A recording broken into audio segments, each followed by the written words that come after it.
Alright, here we go. Number 1. Coffee drinking. Without morning coffee, America would collapse into a zombie parade, and Wall Street would tank faster than the dot-com bubble.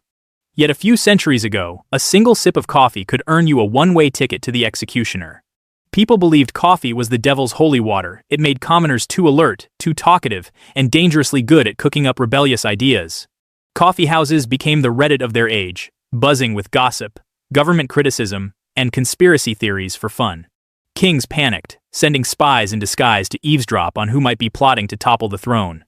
In Europe, priests first denounced it as Satan's drink, until the Pope himself tried it and declared it too delicious to leave to the devil, effectively canonizing coffee.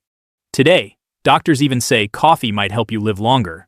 From being treated as a crime worthy of death to becoming a legit health buff, coffee went from execution sentence to the only reason office workers don't eat each other alive in morning meetings.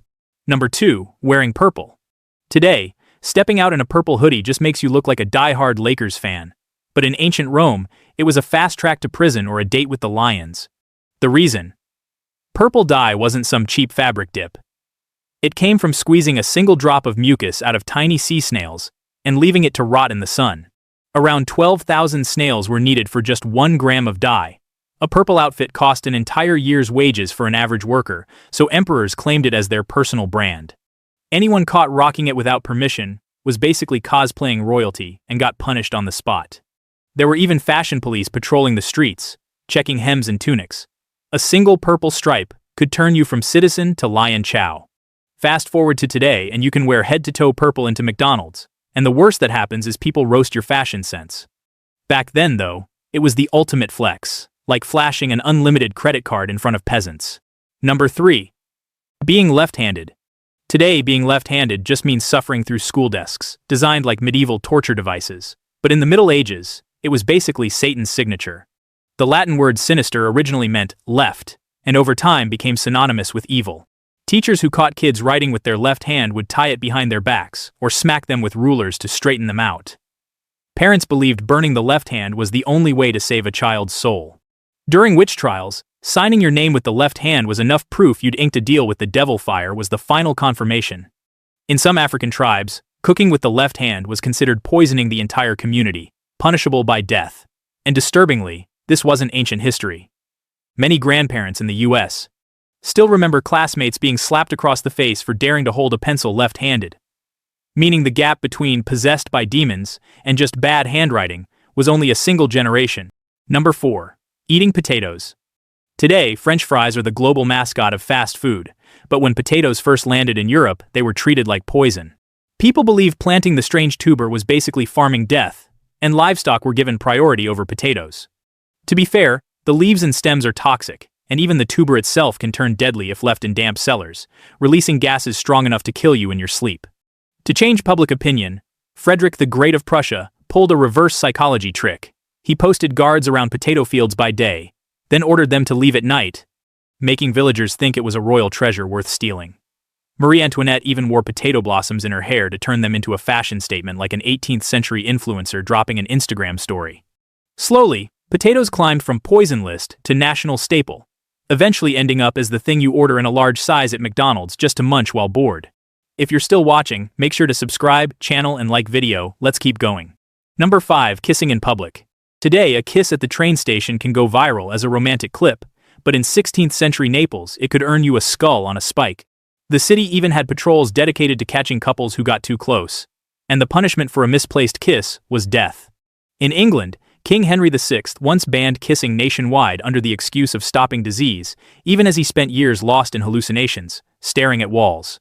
By the 20th century, France outlawed kissing at train stations because lovers' long goodbyes were delaying departures.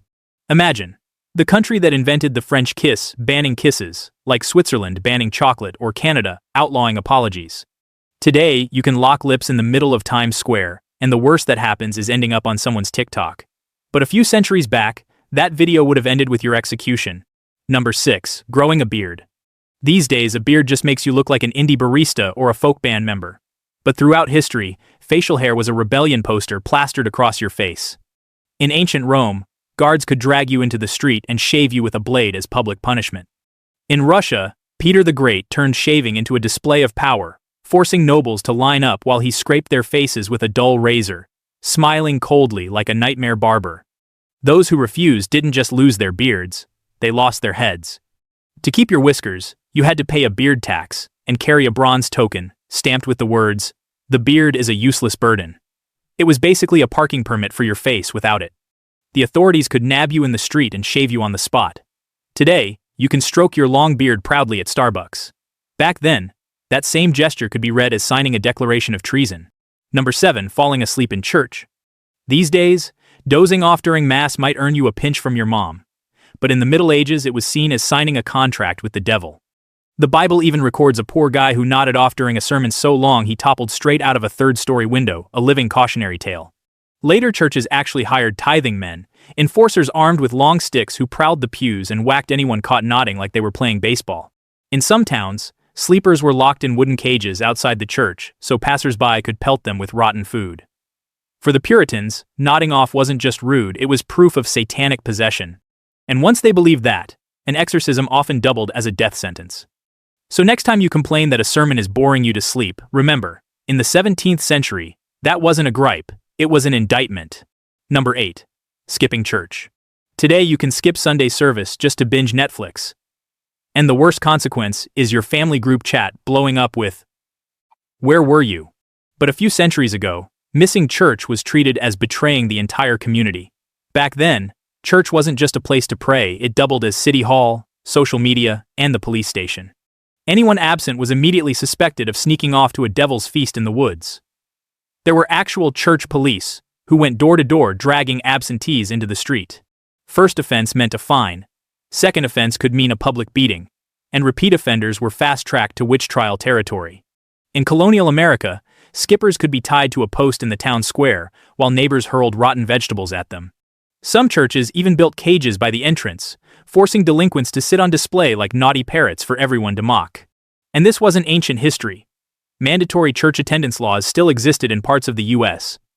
into the 1962nd, meaning your grandparents grew up in a world where sleeping in on Sunday was practically treated like a criminal act.